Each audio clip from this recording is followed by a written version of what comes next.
You are now listening to Sweep the Rack podcast featuring Brooklyn Rob and Big Mike.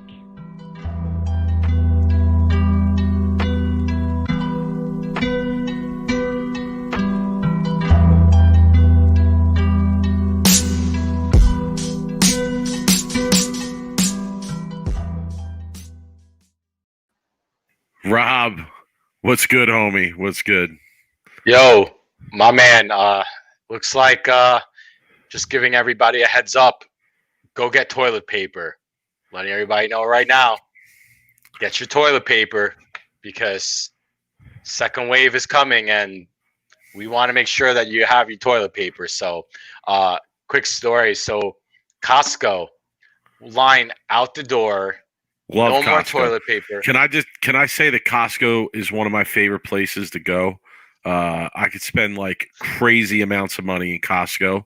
I also love all the Kirkland brand products, which is like the Costco brand. Quality stuff. Quality stuff.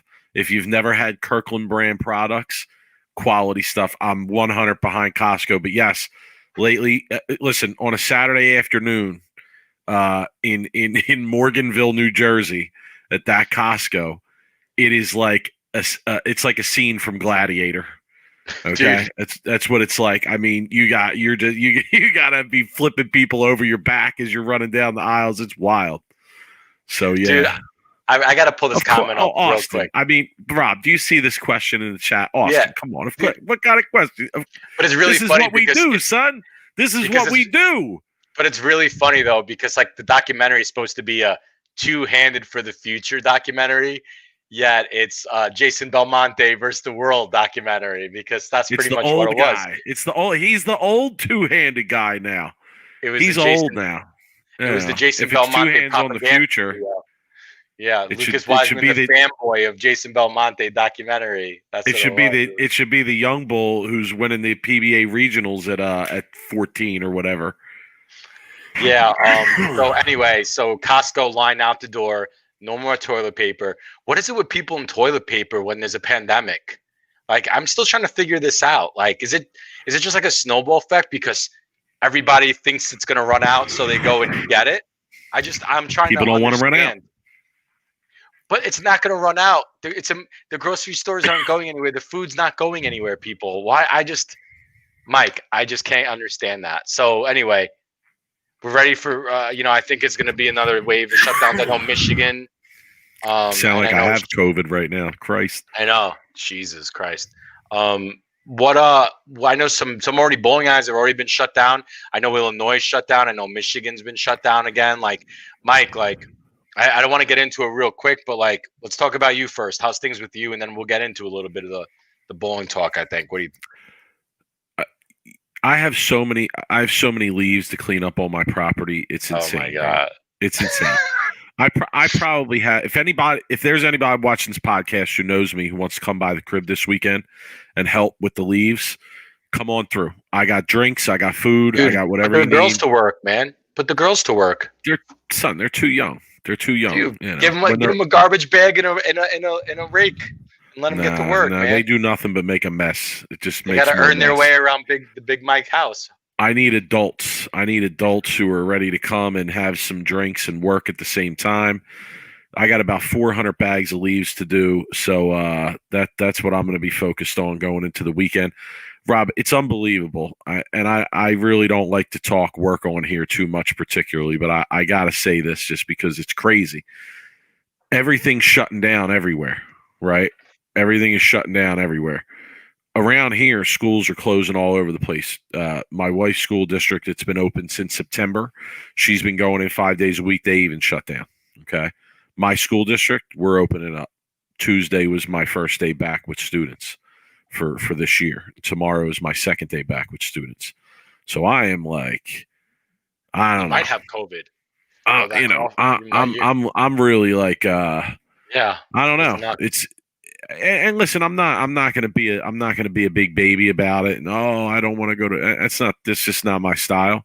But I don't know, man. I just don't understand the reasoning behind some of the decisions for the people that are in charge where I'm at. So and charge It's everywhere. wild. Like I'm actually, again, I don't really talk about myself personally a lot on this podcast, but like my mom lives alone in Philly, and like technically my job is telling me if I go to Pennsylvania to pick her up, I got to take 2 weeks unpaid.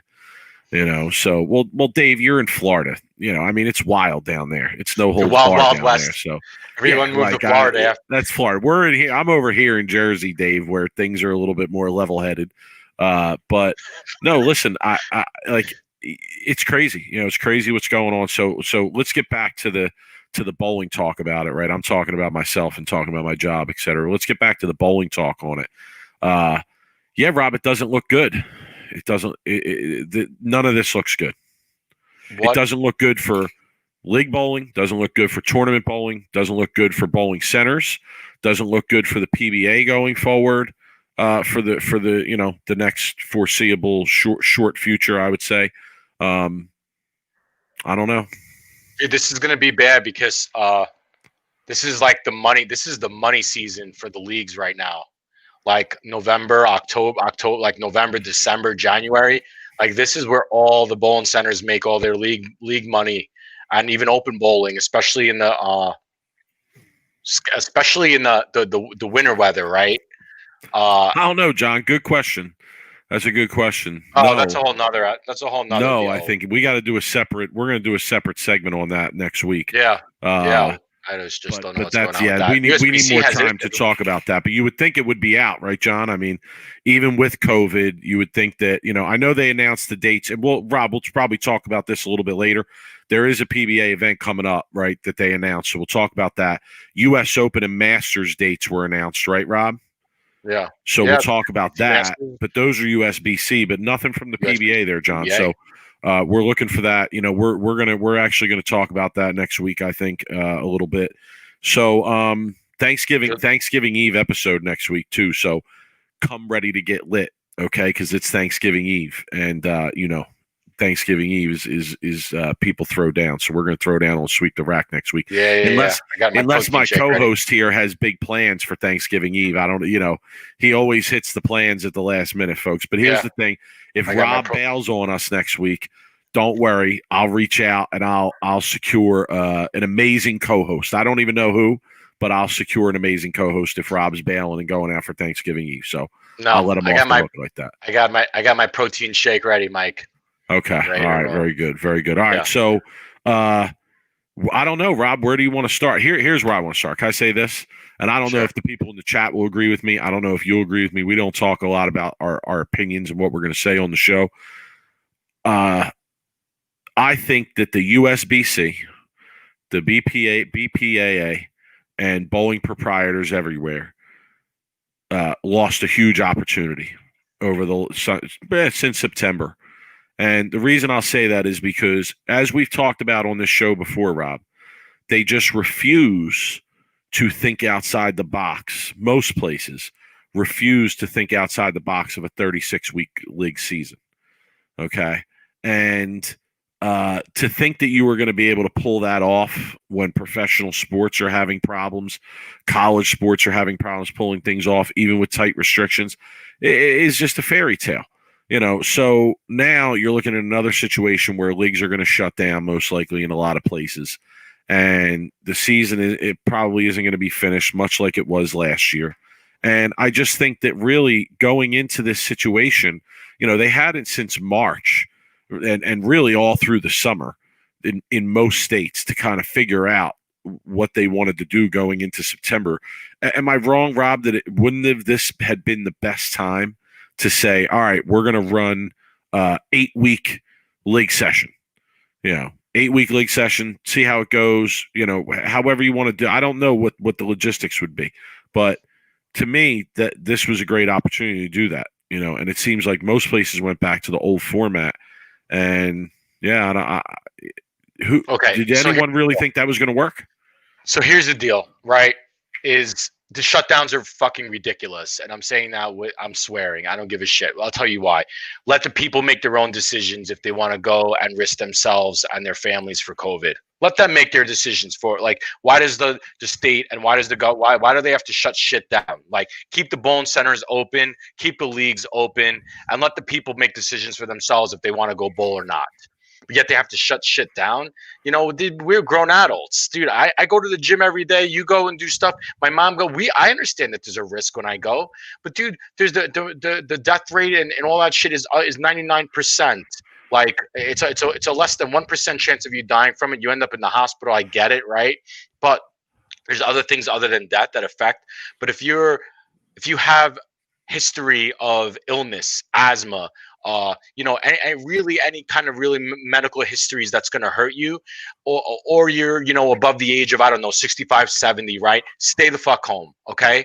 If all the young, healthy people, I understand the risk. Like, I understand there's a chance I can get it and I could die from it, but it's a slight chance. And I feel like I have a pretty good chance that it won't happen to me. Anyway, bowling wise, let the bowling alleys stay open. Let people go bowl if they want to go bowl. If they don't, let them stay home. I don't know why the state has to force shutdowns on businesses and restaurants and bowling alleys and all that shit. That's my opinion on that. Like, it sucks. It sucks because you have these state mayors. I saw mayors of towns are making decisions to keep bowling centers open, right? What? I'm serious. I saw that online. Did this turn into a political podcast? Are we talking about bowling over here? Yeah, but what are we talking about, son? Because it affects bowling. Because it's going to turn that. It's going to take down our sport, and it's going to take down our leagues, and it's going to take down our bowling centers, and our bowling centers are going to close because you got some governor nut job working in Illinois and Michigan who is wants to shut shit down, and then it affects bowling. So yeah, the nut jobs working in the government do end up affecting bowling. Let the people make decisions for themselves. We're grown adults. We're smart. Yeah, dude. I don't know. I'm not getting into it. I don't necessarily wholeheartedly agree with that. I think a lot of adults are stupid. Well, they are, but that's not decisions. That's not my fault. And then things are going to get worse because people make dumb decisions. So, yeah, I don't know. I mean, I don't even want to discuss that aspect of it. Like I said, I think a little bit of an opportunity was lost, Rob. If you feel like things should stay open, that's fine. My argument to that would be, well, just because things open, people don't have to go. I mean, I'm a pretty reasonable person. I've been going and doing what I've needed to do. Right. I've been in a bowling center twice in the last since March. So I don't know. I don't really know if that changes much. I don't think a lot of these places can survive on like 50% business, and that may be what you're looking at. So I don't really have any good answers for it. It's not my business. It's not my business. So it's not. But I mean, look, like people, we eventually got to get. We got to get to living, right? We got to live life, man. Every day, minutes, hours go by, dude. And you feel like you're wasting away sitting at home waiting, for like a magical vaccine that's supposed to have been coming out for months. And bowling alleys are suffering. Businesses are suffering, man. These business owners, dude, these bars, these restaurants, these bowling alleys, dude, they are hurting. And another shutdown.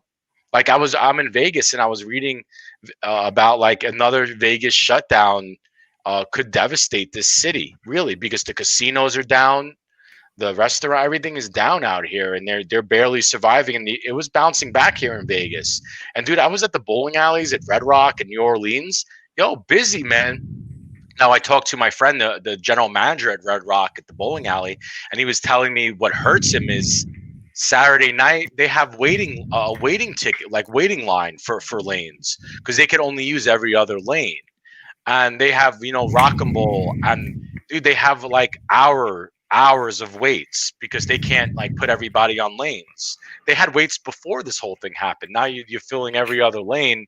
So it's if you really think about it, that's 50% business they're losing. Now you have to hope that they're going to the bar and spending money while they're waiting, or going to the casino and gambling and stuff. But I mean, look, like this shit's got to just like this closing stuff and shit. Like this just mandatory shutdowns. They got to stop. Anyway, All right, we're going to move on. We're going to move on. Rob's getting too political. We're going to move on. Let's see. Charlie saying my new Big Mike must-have ball has to wait for 3 weeks. No, Charlie, come on. These are important balls to drill. They won't wait for anything. I'll contact my pro shop guy and I'll tell him, meet me at your house with your press, and we'll do it there. Because drilling these balls that people suggest doesn't wait for anything. I had to put this up here because my brother Jeff started bowling again. I don't know. He got the itch, whatever. He started bowling really well. But I had to put this up because here's the Pirishad. Here is the Pirishad way. He was whacking him until game 5. You know, hey, Jeremy, it's a 5-game tournament, not a 4-game tournament. You know, you got to be a closer, bud. Got to close the show, man. I hate to say it.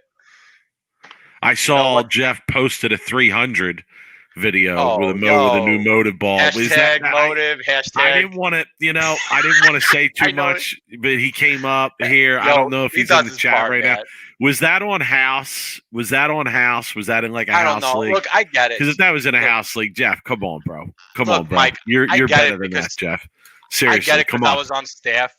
I get it. I was on staff, and when you bowl well, they send you bowling balls. It's like your duty to really put it on social media because you know what, you're skeptical of all that shit, but there's about hundreds of people that are interested and see what he threw and how those balls roll. So it is what it is. He's got to do his duty to the company if they're sending him shit. I get it. That's what us staffers or ex-staffers do, Mike. Maybe one day you'll get to find that out, but until then, I'm good. I'm good. And after our next segment, trust me, it ain't ever going to happen. No, we're never going to get it. Yeah, this is an interesting comment. So a bowling center closed in Boca, and then Bolero turned around and bought it and is going to open it up. I mean, well, listen, business is business, right? Like you kind of expect them to take advantage.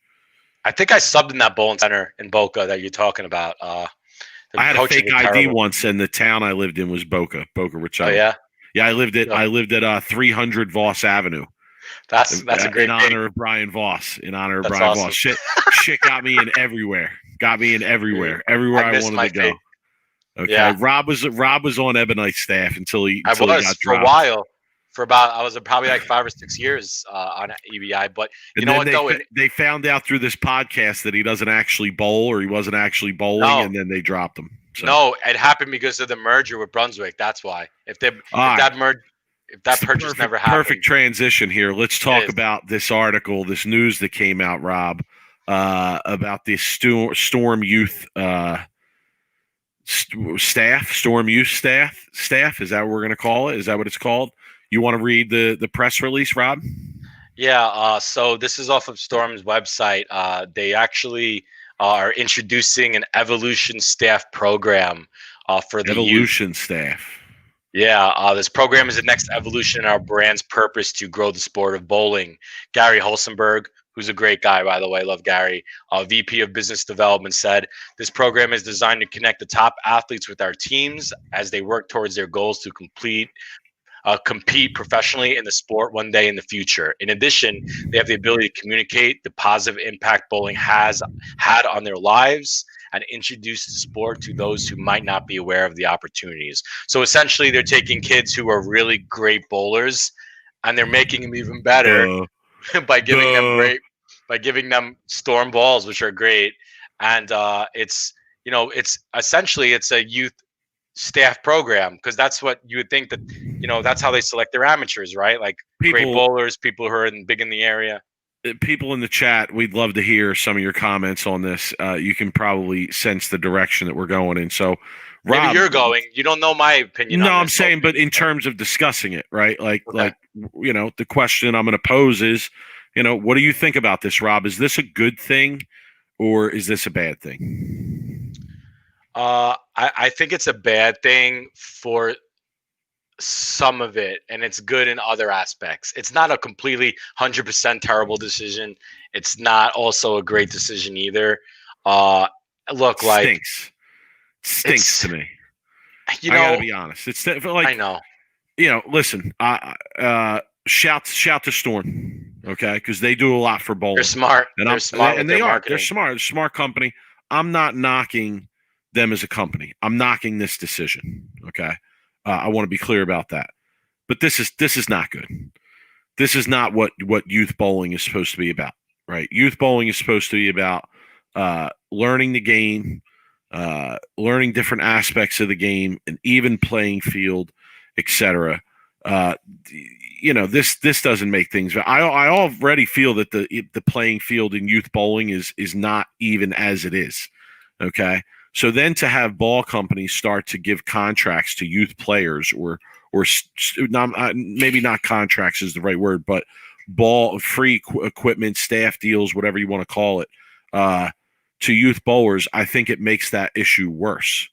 Right, it makes that playing field more uneven. Like you said, the rich get richer. No, that's kind of what you have going on here. You have some of the best youth bowlers already who are now getting access to great equipment, great coaching, etc. All right, so I make that point first. Dave, I agree.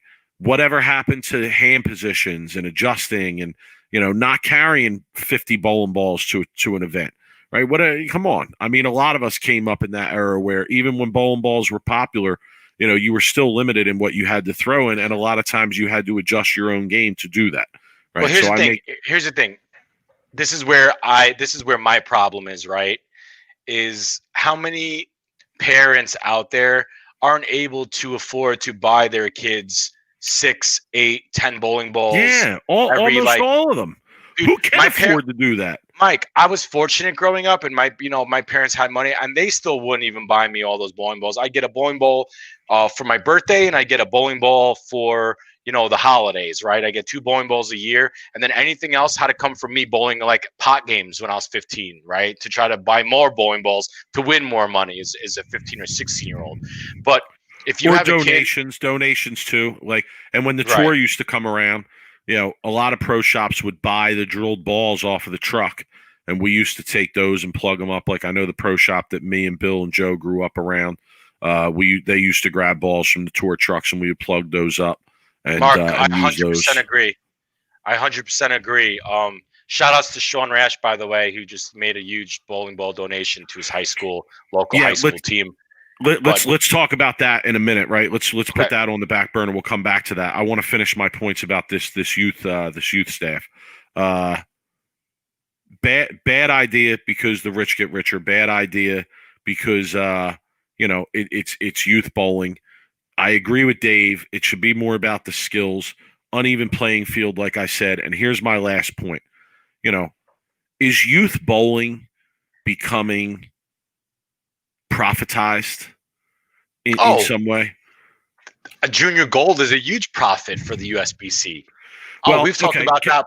Can I go outside of that though for a second? Like I understand that and I kind of agree with that, right? But at the same time, are the best youth bowlers now being looked at as something that should be profited off of in some way, right? Where if you're able to sign these kids to a contract with your company at a young age and they do make it to an elite level of the sport, you already have that relationship. Or at a younger age, if they're throwing your stuff and they're wearing your logo and they make the show at a junior gold or they're on Junior Team USA, what are other junior bowlers going to think? They're going to think, oh, well, if I throw those bowling balls, I'm going to have a better chance of making that team or being in that position as well.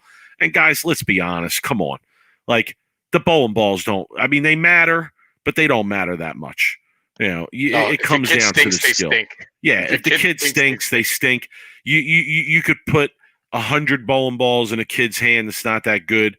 If he's bowling against a kid who's a Bill O'Neill or a Mike Fagan level youth bowler, they're going to beat him 99 times out of 100 with one bowling ball. Okay, dude, we all remember the kids. Is it a false bill of goods too? That advertising in terms of what I'm saying. But go ahead, Rob. I'm sorry I cut you off there. No. We all know the kids that we were in juniors that used to have all the new balls every tournament. They used to show up, and I used to beat the shit out of them with a ball that was plugged up 3 times. Honestly, that was used 250 games. Rob, true story, real talk. Okay, you didn't go to the first junior gold in '98. Am I correct? You didn't go to that one. I didn't. Okay. Reno. That was Reno. Yeah, so we all went, right? Like me, Ryan Snyder, Tommy Haig, we all went out. real talk. This is a true story. Okay, Rob, who was the best junior bowler on the planet at that time? Do you remember? Yeah, Roy Conquin. Yeah, Roy Colanquin. Okay, if you don't know the name, you can look it up. I mean, my man was like legendary. Rob, we used to read about him in Bowlers Magazine, Bowling Dude, This Month, and I we know would be Roy like, very "Yo, well. who is this kid? I know Who Roy is very this well. kid?" Like We he could do a had whole all show on kinds of Rory. accolades and 300s and all this crazy shit, right? So we go out to Reno, and this is the first time we've ever seen this kid. Okay, first time we've ever seen him bowl, right? So his squad, we're behind him, we're watching him, right? I was actually bowling. I was bowling a few pairs away from him. Everybody else was behind him watching. We get done bowling. The guys that we hung out with, Robert Cullen, they're like, "Yo, you're not going to believe this shit." Yo, Roy Colankman throws all plugged equipment, all X'd out equipment. They're all X'd out Rhino balls. X. Like Rhino they're X. they're all X'd out balls that are all plugged. And we're like, what? So we're eating in a buffet, right? We're eating in a buffet. Who walks by but Roy Colanquin's dad? Okay. So Tommy Haig, if you anybody here who knows Tommy Haig will know that this is a true story because this kid was out of his mind. Okay, dude, the best. Stops Roy Colanquin's dad middle of the walk back to the table from the buffet. He's got a plate of food with him, right? Tommy Haig's like, "Yo, Hoss, you're Rory's dad, right?" He's like, "Yeah." He said, "Yo, we got to ask you a question. Does he use all X'd out plugged balls?" And his dad starts laughing. He's like, "Ah, ha, ha. He don't need any of them fancy balls. Yeah, he likes those plugged balls." And we were like, "Yo, you got to be kidding me." And listen, that's a true story, all right? And this kid, I told you, look him up, legendary junior bowler in Michigan, won, I think, junior gold, finished second or won the youth masters that year, like won everything. The kid, I bowled in college with him. Yeah, very accomplished, very accomplished youth bowler. So, yeah. I don't know, Rob. When I read this, when I saw this, especially when I saw that it was names that I recognized, and there's some people in the chat here, Rob. We got to bring up some of these comments because they're good. But and any other thoughts on that, Rob, before we kind of veer directions here and talk about some of the comments and about the idea of donating balls, perhaps? Yeah, look, like you said before, I understand why Storm does it, right? They're a company, they're a marketing company, right? They sell their brand, they sell their logo, they sell their marketing of their product. And what better way to put it in some of these junior bowlers who, are the best in the world, really? I mean, what better way, like they do with the pros, right? What better way to publicize, get them early, like you said, right? Like, we all know that there's it's even better marketing because when you look at a pro bowler using a bowling ball, you always know that there's a difference in skill level between you and that pro. But when you look at another kid who's your age using that bowling ball and you think, oh, well, the real difference between me and him is that bowling ball. I mean, that's a whole different level there. So Rob, what Storm should do though, if they really want to make a dent and they really want to publicize their brand, why don't we, instead of supporting one kid, why don't we support a high school like league, not a team, right? The whole high school league, right? Like Mike, you were a big high school bowler. Honestly, I wouldn't be surprised if they already have programs like that. I mean, I don't know. Well, they should publicize honestly, it. I don't know. I don't know the background on that, and maybe they do, maybe they don't. I don't know. I was only commenting on this new. I do. And listen, there's people in the chat that are saying the same thing. Mark is saying, I'd rather hear about a program where balls were given to kids to intro them to the game or give them to underprivileged kids. I agree, Mark. I mean, I commented, Rob, you brought up Sean Rash donating used balls to the high school team. I chimed in on Twitter and said, listen, my high school team took used balls all the time. We won numerous titles with used balls. Plug balls were a normal thing on my team, especially newer plug balls. It helped us tremendously. If I had balls that I couldn't get rid of to people on my team, I would give them to other people on other teams, always made sure that they had a home. And to be honest with you, to the kids, it was like a new ball. They didn't care that it was plugged. They didn't care that it was used for a little bit. It didn't matter to them. Let's see. We have another comment here, Rob. Chris says, I still see kids in high school programs that have to rent shoes and roll a secondhand or house ball. The kids who are good enough to be in this program can likely afford the best assortment of gear. Oh, yeah. Chris, no question. The kids who are going to get these types of sponsorships would have the balls anyway because they're at that elite level. So I agree with that, and I've seen the same thing as a high school coach there for sure. I thought John's comment here was really interesting, right? There's not many ball companies left. Why advertise? You know what, John? I thought about something in this Good point. idea. Yeah, and it's a good point, but can I say something? And I'm not insinuating anything here. Okay. I'm just saying I thought about this. Earmuffs.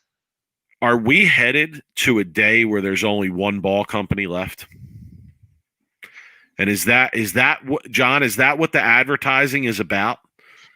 Is it about making sure that, and come on, if there's going to be one ball company that's going to survive, who's it going to be? This is not a hard guess, right? I think it would be Storm. Congratulations to the Chrismans as well, getting inducted to the USBC Hall of Fame. So that really shows the impact that Storm has had on bowling in general, and it has had a major impact. But Rob, seriously though, are we headed there? Are we headed to a place where there's one ball company and that's it?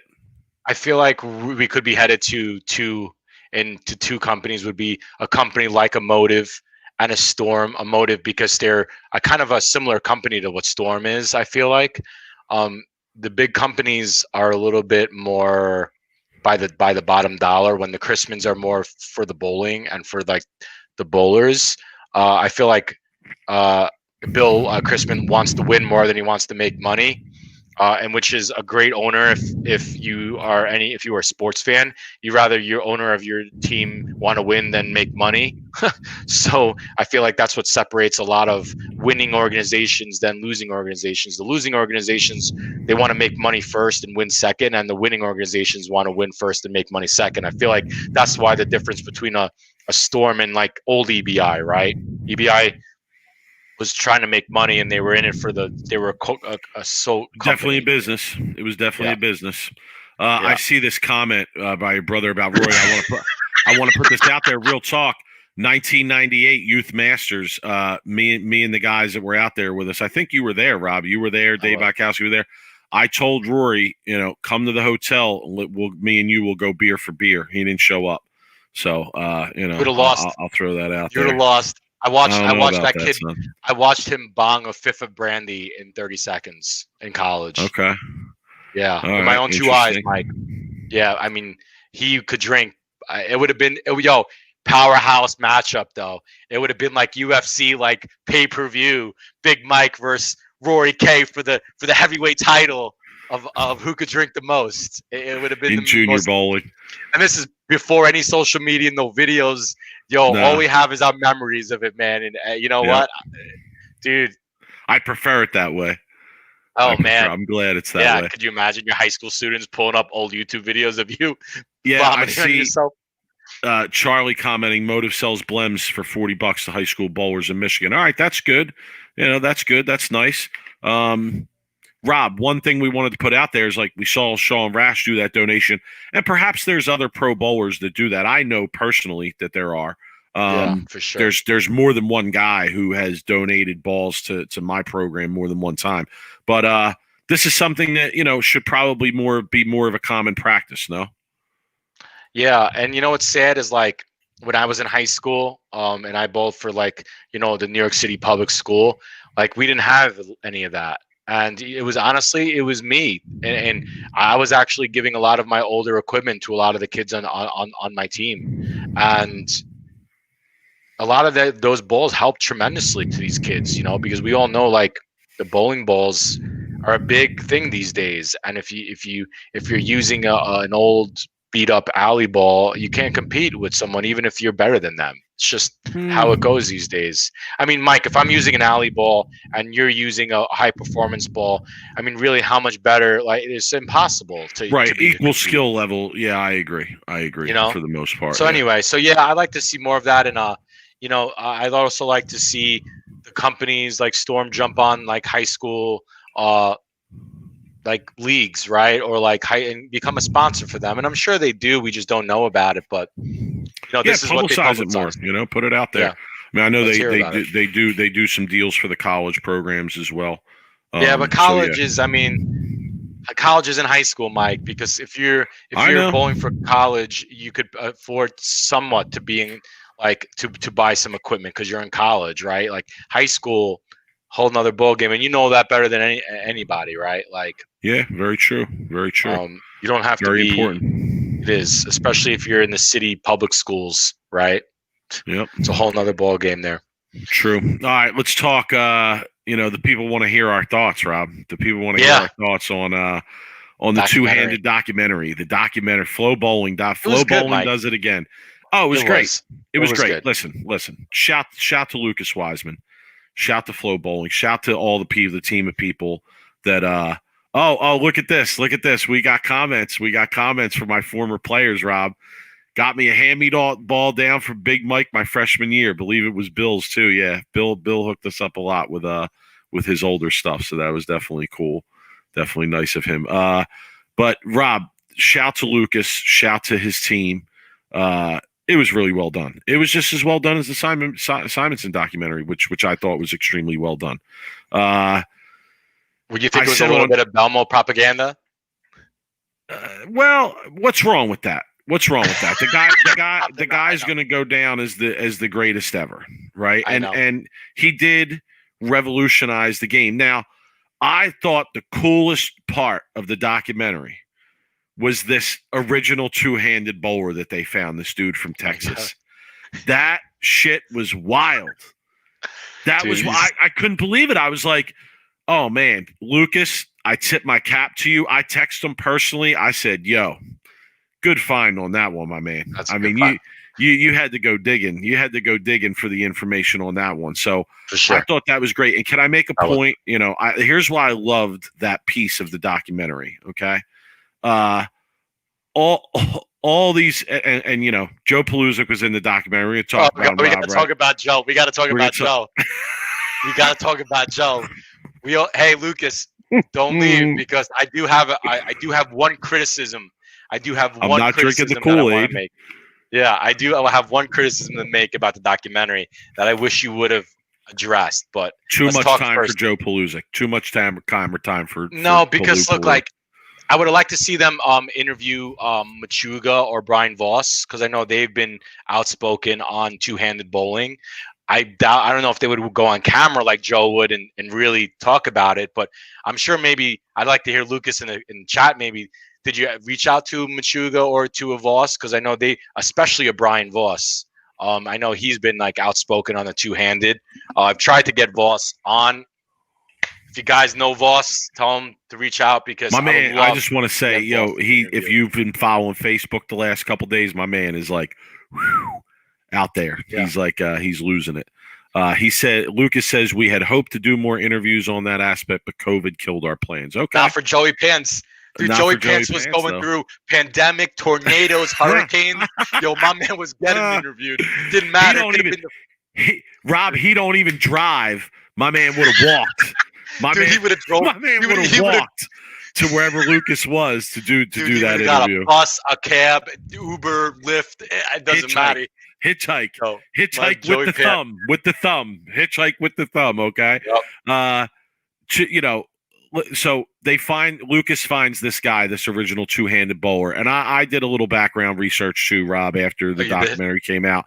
Yeah, and this guy bowls in Texas, and like people in the bowling community are aware of him, so he probably wasn't that hard to find, but I still wanted to give Lucas credit for that since a lot of people weren't aware of it. But Rob, can I say something? First of all, I know people are going to hate on Pelusic. That's fine. Let me say this about him because I have been friends with Joe for a long time, and I've told him he's wrong on this topic numerous times. All right, so he knows that. But I will say that I give Joe credit for having the balls to speak out and give his opinion and stand behind it. Okay, I give him credit for there. After that, kind of stops. I don't really see eye to eye with him on this issue. But here's why I love the thing about the original two-handed guy. Rob, did anyone give a shit when the guy who's throwing it two-handed stunk and only won one regional and didn't have that much success? Did anyone care, Rob? The guy talked about how he bowled with Walter Ray at a regional or something, or bowled on his pair or something like that. Did anybody make a stink of it back then? Was anybody saying, "Oh, this is illegal and this shouldn't be"? And this they told him. They told him when he drilled up that blue hammer or whatever that he had to go. it wasn't the style. It was the ball with the weight hole with the two fingers that they made. Okay, I was going to say it wasn't the style. It was the drilling. Okay, so to me, seeing that in the documentary, it kind of invalidates the bitching and crying of the people like Pelusic, because no one cared until the guy who was doing it started kicking everybody's ass. Okay. The other point, and I feel like Joe almost invalidated his own point when he talked about how bowling should be about accuracy and speed control and being able to do different things. Well, what? Two-handed players don't have to have any of that. Two-handed players don't. Some of these people of that mindset, they act as if you throw it with two hands and you're good, you're going to run them over no matter what. Let's be clear. Belmonte and Simonson are the only two-handers that are really having, I'll say unrivaled success. Okay, unrivaled success, right? Right behind them, there's a lot of one-handed bowlers who are having a lot of success as well. Our friend Bill O'Neill, who we just had on last week, has had one of the best years of his career, made a ton of money this year, won numerous titles as a one-handed player, as a medium rev rate one-handed player. Rob, Norm Duke has been having success over the last few years. Like, come on. I mean, these guys are mad. They're angry because they couldn't adjust their game to do what they needed to do to win at that level. All right. They weren't crying when the one-handed bowlers weren't having any success. Now, because the two-handed bowlers weren't having any success, now that there's a two-handed bowler that possesses that skill set on that level that they can achieve that success, everybody wants to cry about it. It's enough. True. I heard enough about it. Real quick, my brother's right. I did start as a two-handed bowling when I was a kid. I did. I won the Triple Crown in the Pee Wee's League bowling two-handed. Okay. FYI. So I was the first two-handed. First two-handed bowler I ever saw was a kid from Harrisburg, Pennsylvania, named Chad Hopple. Chad Hopple. ABC West, JBT, wild. I mean, ran him over. I used to bowl like Peggy for the day. We made fun of him. The whole way home. Made fun of the kid the whole way home. Do you know who knew we were wrong? The first two-handed bowler was actually Peggy Bundy. We should have went home and practiced two-handed ball. That's how stupid we were. Peggy Bundy, anyway. She was the first two-handed bowler. She used to run with the two hands and then throw it. Okay, so here's my point that I wish my criticism of the documentary. The only thing that I really wish they would have maybe got into it a little bit was how the two-handed bowling style actually affected what bowling balls and how it brought back urethane. Because really, in reality, two-handed bowling and the high rev rate actually brought back urethane. It really did. Because the two-handed bowlers couldn't figure out a way how to bowl in the fresh. So anyway, to your point about Bill having his most successful year, right? I feel like the evolution of urethane actually is an advantage to someone like Bill, because I feel like a lot of the bowlers are using urethane as a crutch, and Bill, who's so good at doing what Joe said on the documentary, changing hand positions and ball speeds, he's able to outdo a two-handed urethane. And I feel like there's an aspect of the documentary where I wish that Lucas and them would have talked about how it brought back a technology from the 80s, Mike.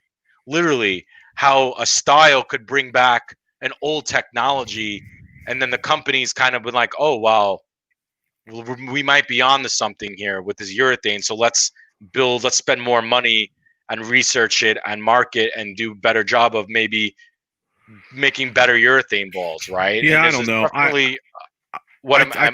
I tend to feel like the sport patterns and the variances of the sport patterns are what brought urethane back more than two-handed bowling.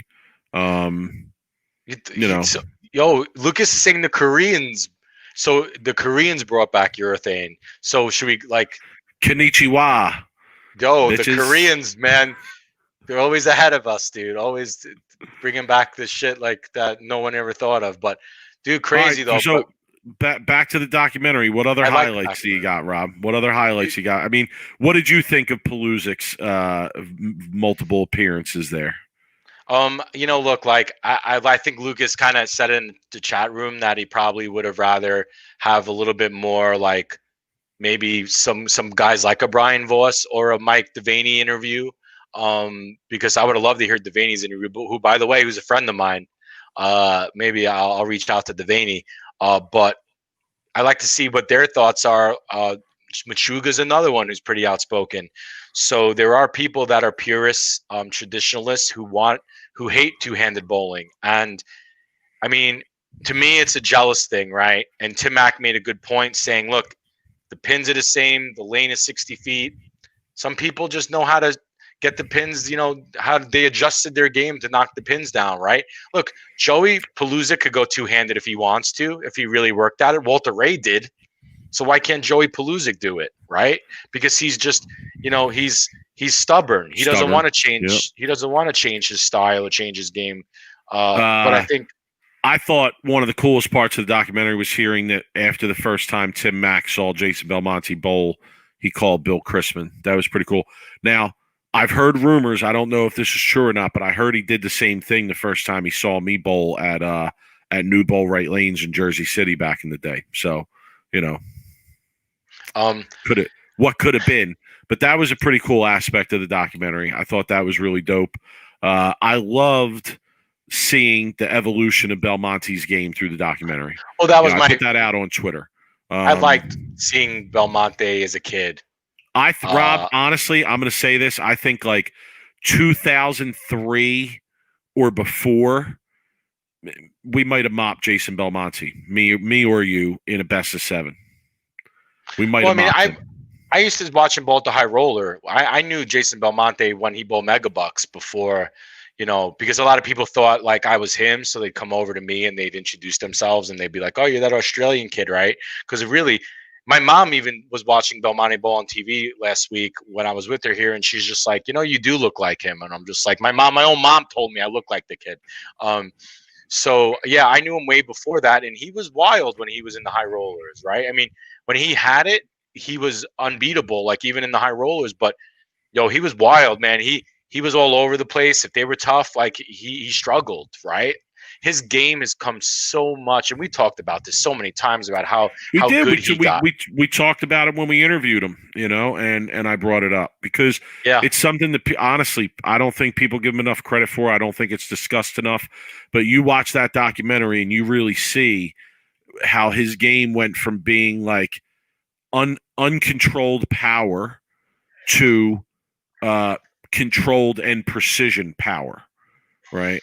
So I think Kyle Troop right now is in. What about Kyle Troop? What about Anthony Simonson? I know. I mean, yeah. So Lucas, Lucas likes to flame us. I told Lucas we go too easy on him, Rob. We got to start coming at him a little bit harder. But I would have liked to see more Kyle Troop in that documentary. I would have liked to have seen more Anthony Simonson in that documentary. Well, Mike, scary part of it is Simonson. Who's this? Is that the young kid? Is that the young kid that won the regional? Is that Wesley who it is? Lowe to me. Wesley Lowe softball to me games. Tell us who that is. Dude, I think it's the young Wesley kid that won the regional. Yeah, Wesley Lowe to me is the future of two-handed bowling. But I mean, other than Simonson, because Mike, if you look at Simonson's game today compared to what Belmonte was at 23, Simonson is leaps ahead of where Belmonte was at 23. Leaps ahead of it, right? Just in general. I mean, the shit that Simonson could do, they might be making another documentary in 10 years about Simonson, right? And about how good he is and about what he's done. Because to me, he's going to have a chance to break a lot of Belmonte's records. Yeah, but who knows? I mean, it could be somebody we don't even really see coming,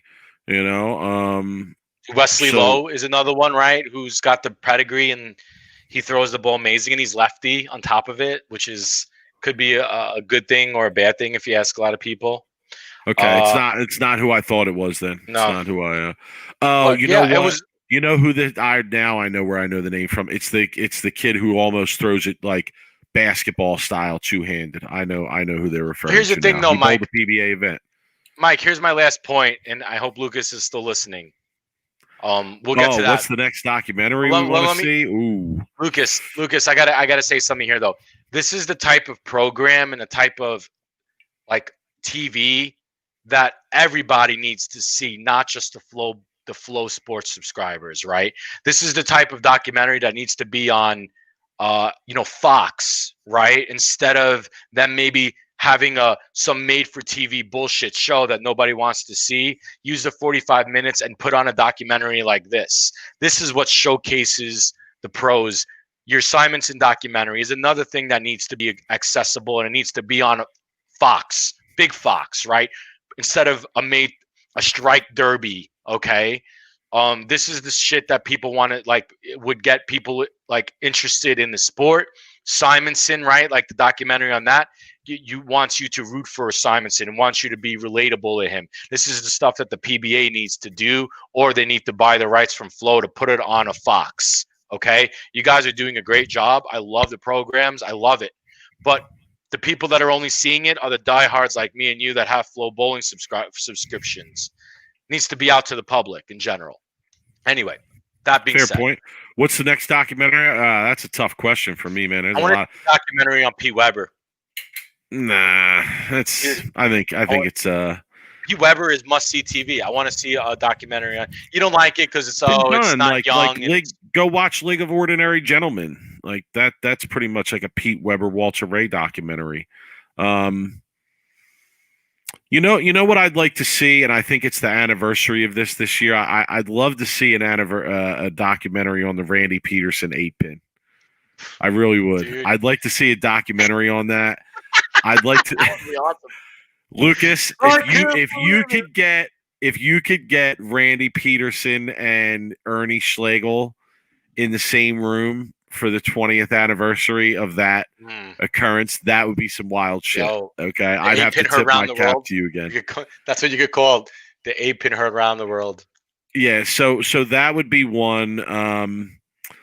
Oh, geez, I'm trying to think what else would I like to see? A documentary on the house would be something that I'd probably watch. Like if Lucas embedded himself in the house for a couple weeks on tour, and then did a documentary on the guys in the house and how things go there and what the lifestyle is like outside the house. Now, it could be very boring. They could all be like cornballs who are totally boring and there's no fun stuff going on. Dude, I can't believe it. Or it could be kind of wild. I don't know. I think it could be it could be either way. To be honest with you, though, Lucas, like I'd have to really put some thought into it, like because that's a good question on the fly. I think that's a segment that maybe Mike, like we do next week, like put some thought into it this week and really come up with a good idea for a documentary.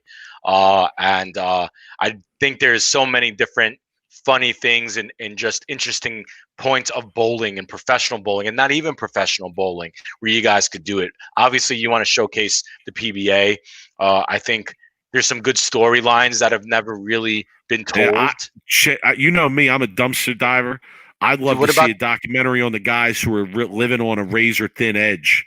I want to see the guys who are sleeping 4 in a hotel room, and whoever bowls the low block that day has to sleep on the floor, and they're eating McDonald's, and follow those guys around for a few months. I want to see that.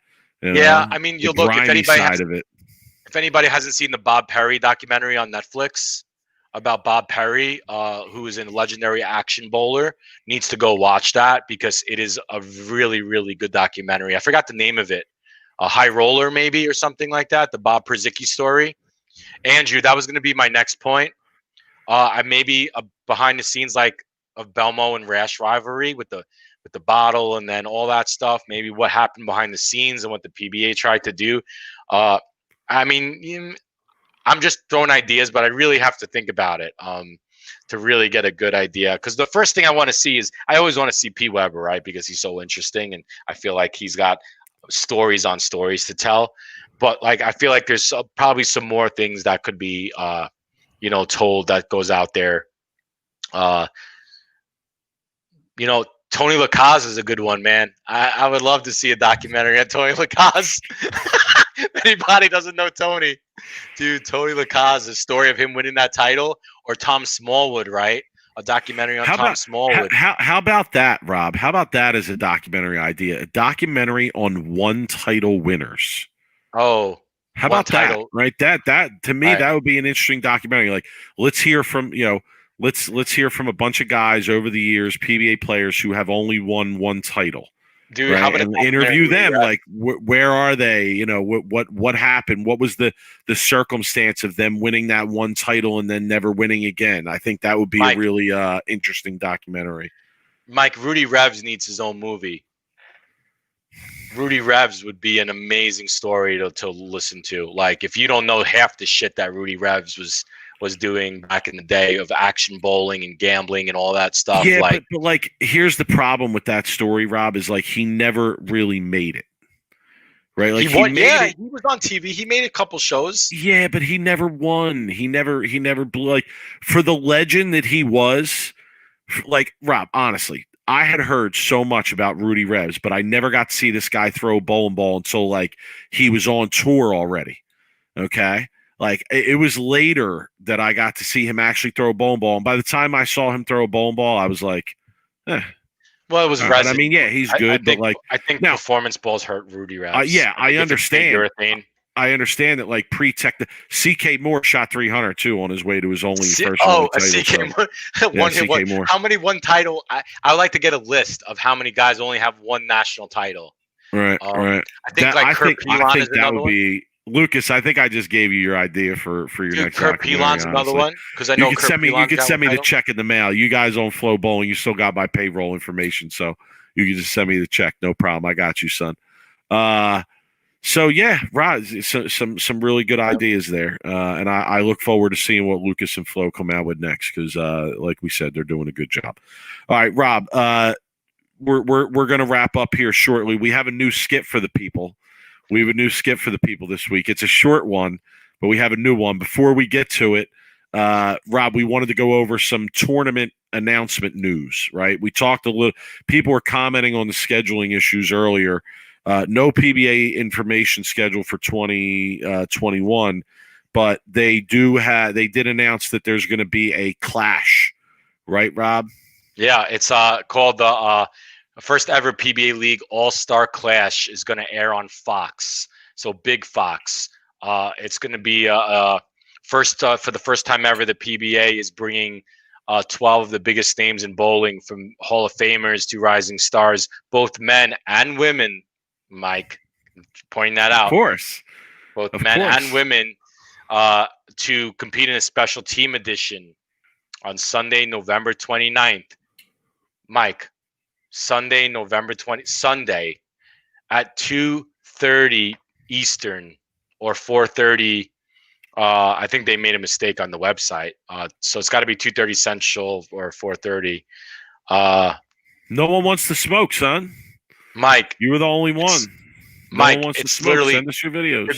They're going against the NFL again. You PBA, you can't find another time to air this freaking shit. It's not PBA, it's Fox. It's Fox. Well, like, you know what? It is PBA. If this continues, no, it's not. It's Fox, Rob. They're making the decision about when it's aired. They need to put them in check. They need to get me working for them. I'll get the guy on Fox on the phone, tell him what's up. Say, no, son, you're putting us on Tuesday night when nobody else is watching shit. Don't put me on Monday night. Don't put me on Sunday afternoon. Put me on Tuesday or Wednesday or Thursday night, and I'm good.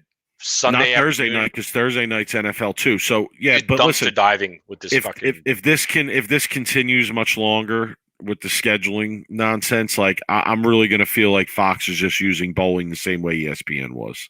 Anyway, so 12 players are going to be selected to represent their PBA league teams. And it's a team thing. The winning team will walk away with $50,000, which is a pretty big check for a team. So $10,000 a person. So $50,000, I guess, is pretty good.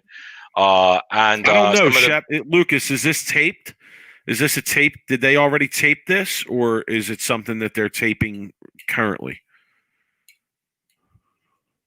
I don't know. It seems like this is just like a made-for-TV event.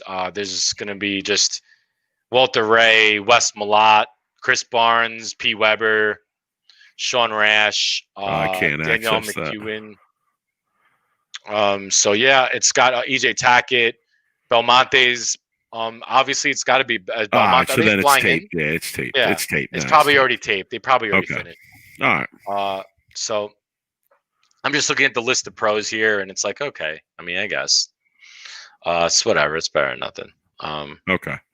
Yeah, So, most yeah, as soon titles as I on saw every team, it's Belmonte, taped. All right. as soon as I saw Belmonte was on the card, I said, "Oh, it's taped," because there's no way he's flying in for this. Then he's got to go back to 2 weeks in quarantine, like Right. in his 14 hotel room. days. Yeah, I'm sure Losing his 10 grand. mind. That ain't worth 2 weeks at a hotel bill ain't gonna cover his 10 grand. That'll True. win. Anyway, so that's it. We'll look out for that. I'm sure we'll. It doesn't seem anything. There's no. I don't know. I'm not really excited about it. I mean, I'm gonna be And honest Rob, with you. the date for the U.S. Open and the Masters has been announced, right? Yeah, the Masters is actually the 29th of March to like April 5th. It's probably the worst time for me, or else I actually was thinking about entering because it's in Vegas. But it's at a super bad time for me for work. So I'll be there to be able to watch though, because my brother's actually bowling. So I'll be able to go check it out for sure. I might even take a day or two off to go just hang out, see what's going on out there in Vegas, see what's going on out there in where's it? Oh, wait, let's talk real quick while we're on the subject. Maybe we'll get to our skid next week because this is kind of why did they pick the Gold Coast?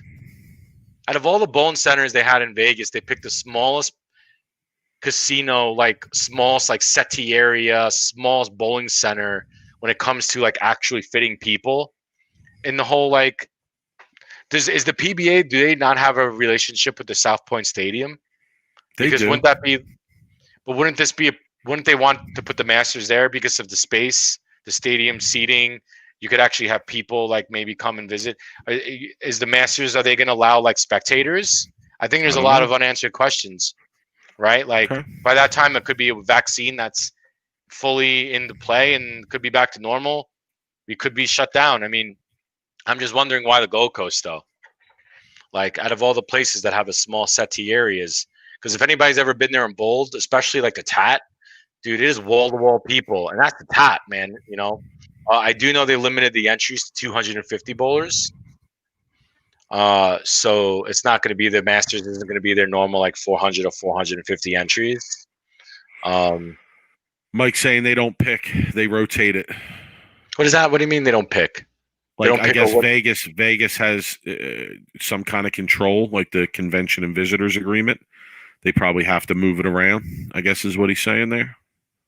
So the Visitors Bureau is like, oh yeah, we're gonna hold the Masters at the Gold Coast, live it or love it or don't go, right? Like that makes no sense. I guess, right? Am I wrong here, Mike? Like, so is the Visitors I don't know. I would Bureau, think that they would have more control. That's for sure.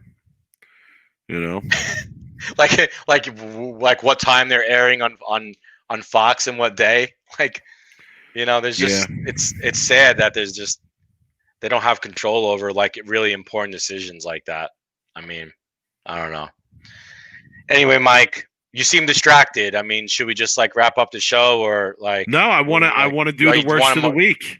Honestly, I don't care where the Masters is. I don't care. I'm not bowling it. It doesn't matter to me.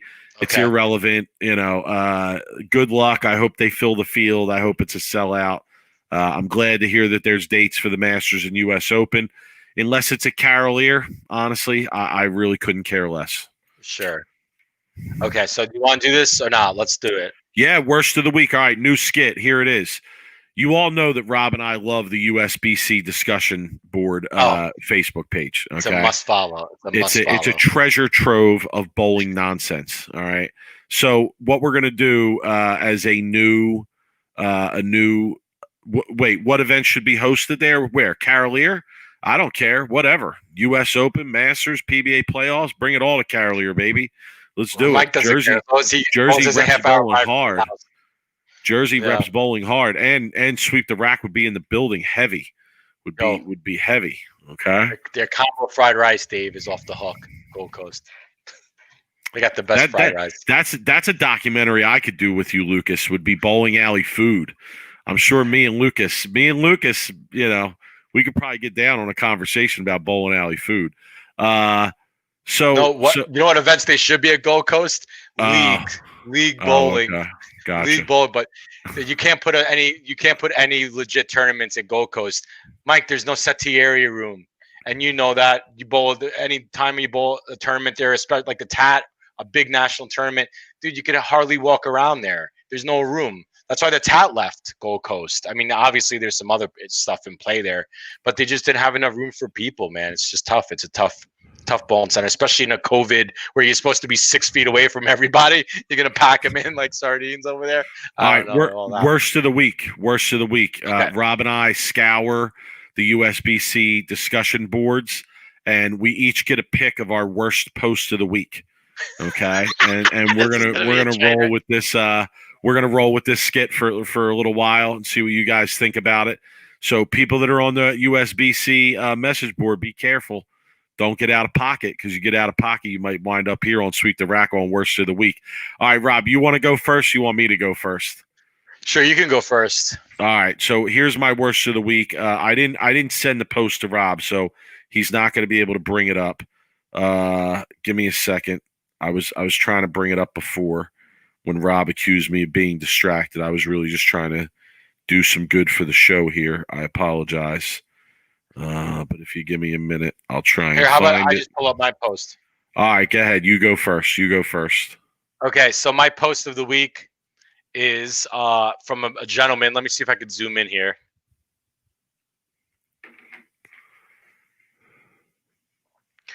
Who his post was, when the middle of the lane is hooking like crazy and the outside is oily, what bowling balls should I throw? Listen, let's be clear. Like, if you want to ask this question, this is the worst place to come to ask this question. Dude, but the comments are even better, 65 comments, and 64 of them are going to be from whack jobs who have no idea.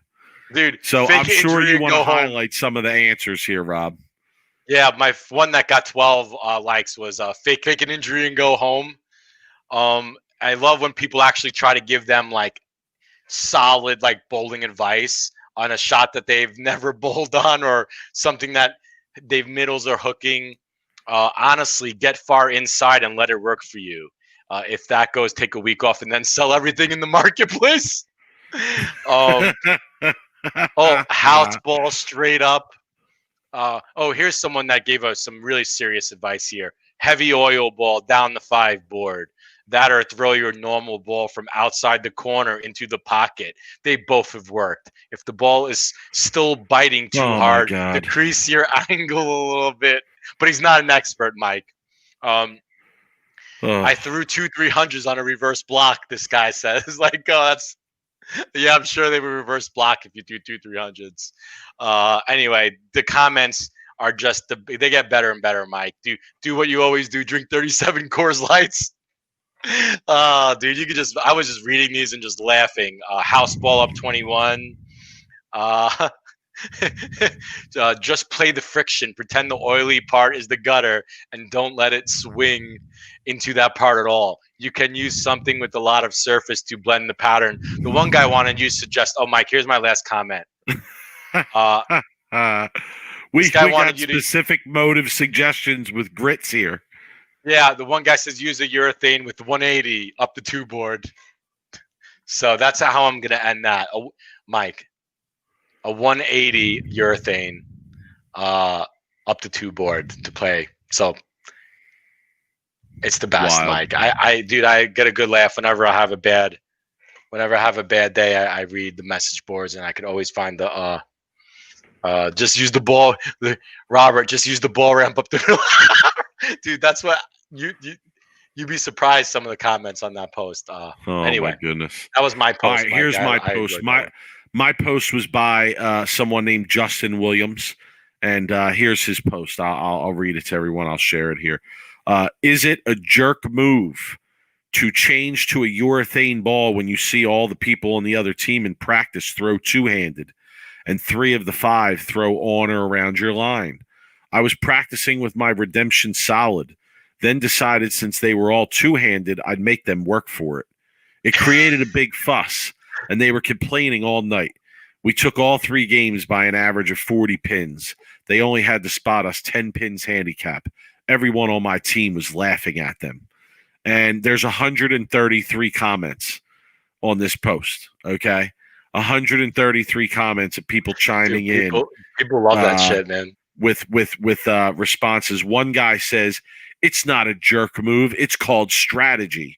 If the other team doesn't have the knowledge to make the adjustments, that's on them. Another person dissenting says, is it a jerk move? Maybe. But was the right move? Absolutely. You helped your team win, and that's what matters. I'm not flaming this guy, Justin Williams, for the post, but I'm going to flame the people that are there really league bowlers out there that are complaining about what ball choices other bowlers are making? Is this really going on? Absolutely. Seriously? Oh, without a doubt. Oh, yo, let me say something. If I bowled league, real talk right here. If I bowled league and somebody came and on a house condition, and somebody came up to me and had something to say about the ball choice I'm making, I literally might smack the shit out of them. Dude, Mike, see, but you've been bowling leagues on like sports shots, so there's a little bit more like I'd say there's a better knowledge base. There's definitely a better knowledge base. Like people wanting to get better. People want to get better. People watch and see what other people are using or doing. They ask questions. They come and practice. I get that. Dude, but when you bowl in a house shot, everyone's an expert. Dude, here's the difference: is when you bowl in a house shot league, everybody's an expert. Everybody's a pro. Everybody, and you know what the crazy thing is people want to win, dude. Like the competitive on a league is the competition is people, they're crazy.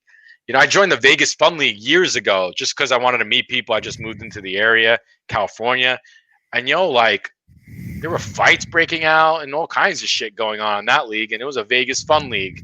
Yeah, it was crazy, man. People want to win, man. It's competitive regardless of what kind of league. So people are going to complain when it's competitive. Then on this post, Mikey Pinnell, Mo Pinnell's son, comes on and says, imagine throwing urethane on house with the laughing emoji.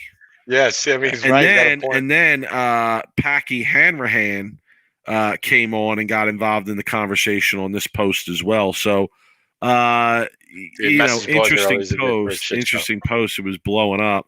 But yeah, come on, people. If you're complaining about what balls people are using in a house league, check yourself. Check yourself. Okay. Fine. All right, Rob. We went a little long tonight. We want to apologize to the people. We thank you all for sticking with us. We greatly appreciate it. Rob, any final thoughts? Yeah, sure. 2 thoughts here, real quick. Shout outs to actually both my brothers. Jeff came back to bowling, is bowling pretty good. Good to see him actually doing that. Shout outs to Dave, man. I know he's in the chat, dude.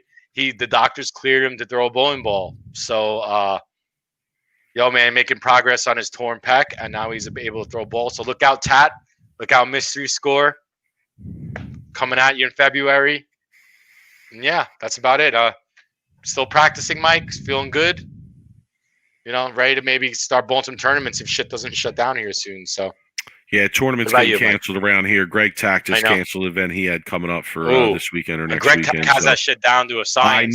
I know. He's got it like bubble status, and he's shutting down. So shit is serious.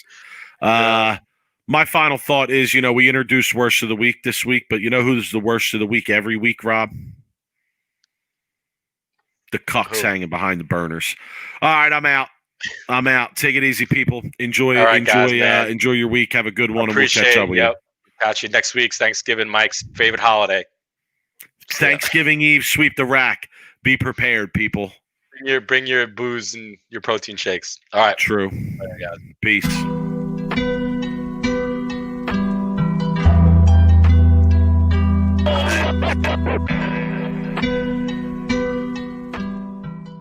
You are now listening to Sweep the Rack podcast featuring Brooklyn Rob and Big